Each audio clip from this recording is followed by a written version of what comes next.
राधे राधे। जय श्री संतोषी माता। शुक्रवार के दिन माँ संतोषी का व्रत पूजन किया जाता है, जिनकी कथा इस प्रकार से है। एक बुढ़िया थी, उनके 7 बेटे थे। 6 कमाने वाले थे जबकि एक निकम्मा था। बुढ़िया 6 बेटों की रसोई बनाती, भोजन कराती और उसमें से कुछ जूठन बचती वह 7वें को दे देती। एक दिन वह पत्नी से बोली, देखो मेरी माँ को मुझ पर कितना प्रेम है। वो बोली, क्यों नहीं, सबका जूठा जो तुमको खिलाती है। वो बोला, ऐसा नहीं हो सकता, मैं जब तक आंखों से न देख लूं मान नहीं सकता। बहू हंसकर बोली, देख लोगे तो मानोगे।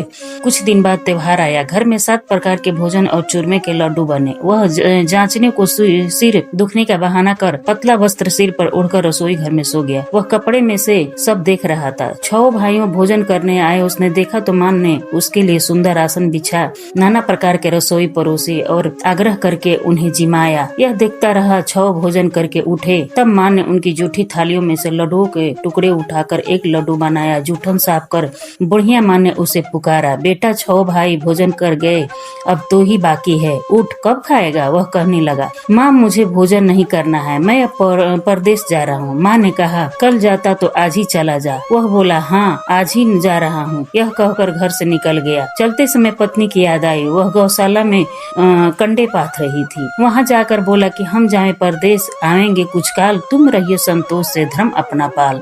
वह बोली, जाओ पिया आनंद से, हमरो सोच हटाए, राम भरोसे हम रहे, ईश्वर तुम्हें सहाय। 2 निशानी आपने देख धरु में धीर, सुधि मति हमारे विसारिये, रखे मन गंभीर। वह बोला, मेरे पास तो कुछ नहीं है, यह अंगूठी है से ले लो और कुछ निशाने मुझे दे दो। यह बोली, मेरे पास क्या है, यह गोबर भरा हाथ है। यह कर उसकी पीठ पर गोबर की हाथ की थाप मार दी। वह चल दिया। चलते चलते दूर देश पहुंचा हुआ एक साहूकार की दुकान थी।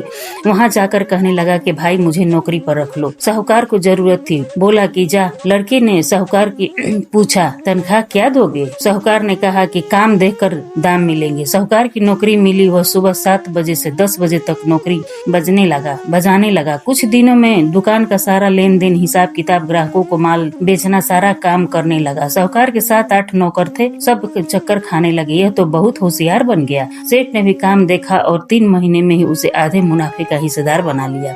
वह कुछ वर्ष में ही नामी सेठ बन गया और मालिक सारा कारोबार उस पर छोड़कर चला गया। उधर उसकी पत्नी को सास ससुर दुख देने लगे। सारी गृहस्थी का काम कराने उसे लकड़ी लेने जंगल में भेजते। इस बीच घर के आटे से जो भूसी निकलते उसकी रोटी बनाकर रख दी जाती और फूटे नारियल की नरेले में पानी पीने को देते थे। एक दिन वह लकड़ी लेने जा रही थी। रास्ते में बहुत सी स्त्रियां संतोषी माता का व्रत करती दिखाई दी। वहाँ खड़ी होकर कथा सुनने लगी और पूछने, बहन तुम किस देवता का व्रत करती और उससे करने से क्या फल मिलता है। यदि तुम इस व्रत का विधान मुझे समझा कर कहोगी तो मैं तुम्हारा बड़ा एहसान मानूंगी। तब उसने एक स्त्री बोली, सुनो, यह संतोषी माता का व्रत है।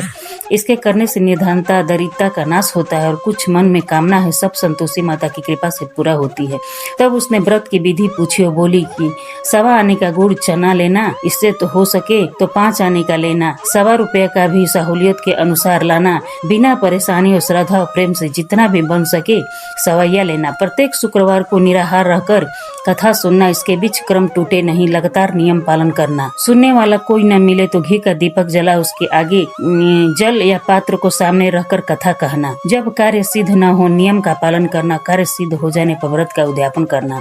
3 मास में माता फल पूरा करती है। यदि किसी के ग्रह खोटे भी है तो ही माता वर्ष भर में कार्य सिद्ध करती है। फल सिद्ध होने पर उद्यापन करना चाहिए, बीच में नहीं। उद्यापन 2.5 सेर आटे का खाजा तथा इसी परिणाम से खीर तथा चने का साग करना।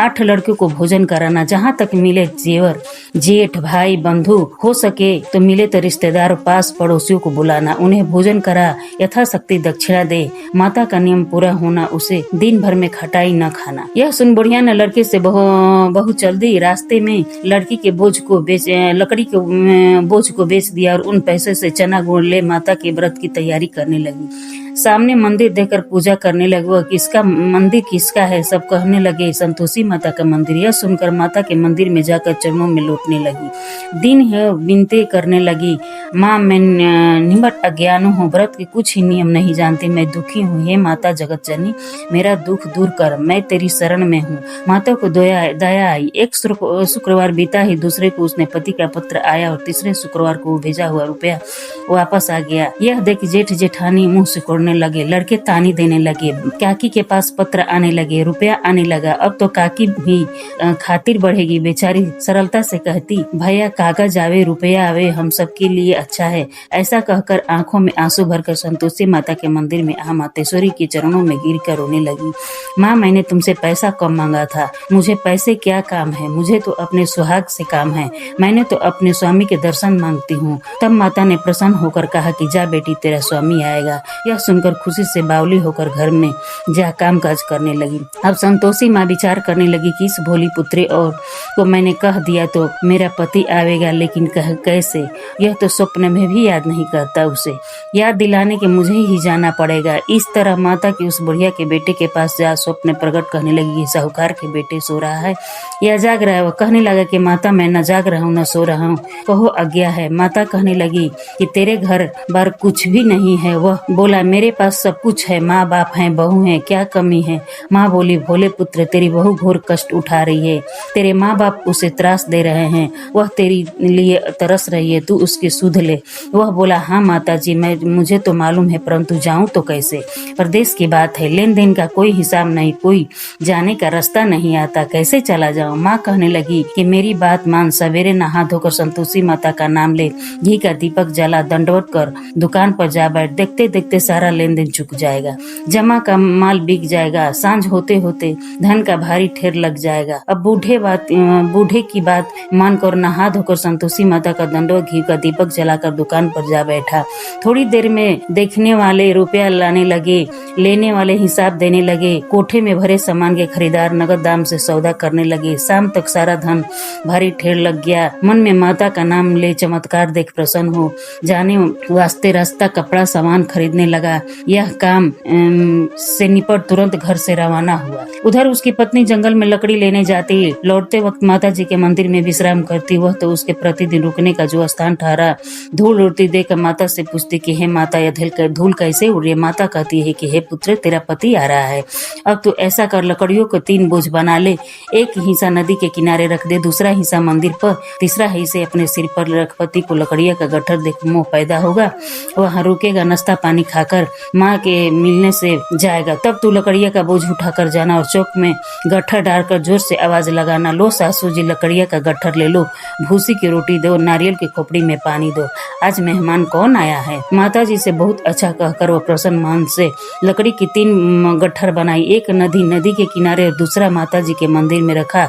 इतने में मुसाफिर आ पहुंचा। सूखी लकड़ी देख उसकी इच्छा उत्पन्न हुई कि हम यहीं पर विश्राम करें और भोजन बनाकर खा पीकर गांव जाएं। इसी तरह रुककर भोजन बना विश्राम करके गांव को गया। सबसे प्रेम से मिला। उसी समय सिर पर लकड़ी का गट्ठर लिए वह उतावली सी आती, लकड़िया का भारी बोझ आंगन में डालकर जोर से 3 आवाज देती, लो सासू जी, गठरियां ले लो, भूसी की रोटी दे दो, आज मेहमान कौन आया है? यह सुनकर उसकी सास बाहर आकर अपने दिए हुए कष्टों से भुलाने हेतु कहती है कि बहू, ऐसा क्यों कहती है? तेरा मालिक ही तो आया है, आ बैठ, मीठा भात खा, भोजन कर, कपड़े पहन। उसकी आवाज सुन उसका पति बाहर आता, अंगूठी देख व्याकुल हो जाता है। माँ से पूछता है कि माँ, ये कौन है? माँ बोली, यह तेरा बहू है, जब से तू गया है तब से सारी गांव में भटकती फिरती, घर का कोई काम कुछ नहीं करती, 4 पहर आकर खा जाती है। बोला, ठीक है माँ, मैंने इसे भी देखा और तुम्हें भी, अब दूसरे घर की ताली दे दो, उसमें रहूंगा। माँ बोली, ठीक है, जैसी तेरी मर्जी। अब वह दूसरे मकान की 3री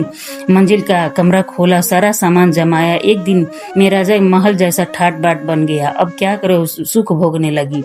इतने में शुक्रवार उसने पति से कहा कि मुझे संतोषी माता का व्रत का उद्यापन करना है। पति बोला, खुशी से कर लो।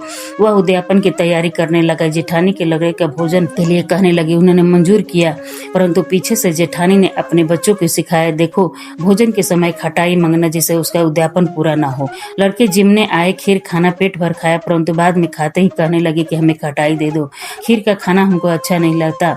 देखकर अरुचि होते हुए कहने लगी कि भाई, खटाई किसी को नहीं दी जाएगी, यह तो संतोषी माता का प्रसाद है। लड़के उठे खड़े बोले, पैसा लाओ। भोली बहुत कुछ जानती नहीं थी, उन्होंने पैसे दे दिए। लड़की ने उसी समय हट करके इमली खटाई लेकर खाने लगी। यह देखकर बहू पर माता जी कोप हो गई। राजा ने दूत उसके पति को पकड़ ले गए। जेठ जेठानी मन भावे वचन कहने लगे, लूट पुट कर धन इकट्ठा करके लाया था, अब सब मालूम पड़ जाएगा, जेल की मार खाएगा। बहू ने यह सहन नहीं कर पाते रोती हुई माता जी के मंदिर गए। कहने लगी कि हे माता, तुमने क्या किया? हंसाकर सब भक्तों को रोने लगी। तब माता बोली कि बेटी, तूने उद्यापन करके मेरा व्रत भंग किया है। वह कहने लगी कि माता, मैंने कुछ अपराध किया है, मैंने तो भूल से लड़कों को पैसे दे दिए थे, मुझे क्षमा कर दो, मैं तुम्हारा उद्यापन करूंगी। माँ बोली, अब तू मत भूल करना। कहती हुई, अब बताओ कैसे आवेंगे? माँ बोली कि जा तेरी पुत्री, पति तुझे रास्ते में आता मिलेगा। वह निकली, राह में पति आता मिला। वो पूछी कहाँ गए थे? वो कहने लगा, इतना धन कमाया था, उसका टैक्स राजा ने मांगा था, वो भरने गया था। वह प्रसन्न होकर बोली कि भला हुआ, अब घर चलो। कुछ देर बाद फिर शुक्रवार बोली कि अब मुझे माता का उद्यापन करना है। पति ने कहा कि करो। बहू फिर से जेठान को लड़कों को भोजन के कह गई। जेठानी ने एक तो बात सुनाई और सब लड़कियों को सिखाने लगी कि तुम सब लोग कहने की खटाई मांगना। लड़के भोजन से पहले कहने लगे कि हमें खीर नहीं खानी, हमके बिगड़ता है। खीर खटाई खाने को वो बोली, खटाई किसी को नहीं मिलेगी, आना है तो आओ। ब्राह्मण के लड़कों को लाकर भोजन कराने लगी। यथाशक्ति दक्षिणा की जगह एक एक फल उन्हें दिया। संतोषी माता प्रसन्न हुई। माता की कृपा होते ही 9वें मास में उन्हें चंद्रमा के समान सुंदर पुत्र प्राप्त हुआ। पुत्र को पाकर प्रतिदिन माता के मंदिर को जाने लगी। माँ ने सोचा, यह रोज आती है, आज क्यों न इसके घर चलूं। यह विचार कर माता ने भयानक रूप बनाया। गुड़ चने से सना मुख, ऊपर सूंड के समान होंठ पर मक्खियां भिनभिना कर रही थी। यह देहली पर पैर रखते उसके बाद चिल्लाई, देखो रे, कोई चुड़ैल डाकनी आ रही है। लड़के ने उसे भगाओ, नहीं तो किसी को खा जाएगी। लड़के भागने लगे, चिल्लाकर खिड़की बंद करने लगे। बहू रोशनदान से सब देख रही थी। प्रसन्नता से पगली बंद चिल्लाने लगी, आज मेरी माता जी मेरे घरे आई है और बच्चों को दूध पिलाने से हटाती। इतने में सास का क्रोध फट पड़ा और बोली कि क्या उतावली हुई है, बच्चों को पटक दिया। इतने में मां के प्रताप से लड़के की नजर से आने लगे। वो बोली कि माँ, मैं जिसका व्रत करती हूँ वे संतोषी माता हैं। सबने माता जी के चरण पकड़ लिए और विनती करने लगे कि हे माता, हम मूर्ख है, ज्ञानी है, तुम्हारे व्रत विधि हम नहीं जानते, व्रत भंग कर हमें से बड़ा अपराध किया है। जग माता, आप हमारा अपराध क्षमा करो। इस प्रकार माता प्रसन्न हुई। बहू के प्रसन्न हो, जैसा फल दिया वैसा ही माता सबको दे, जो पढ़े उसका मनोरथ पूर्ण हो। बोली संतोषी माता की जय। जय जय संतोषी माता, जय जय माँ।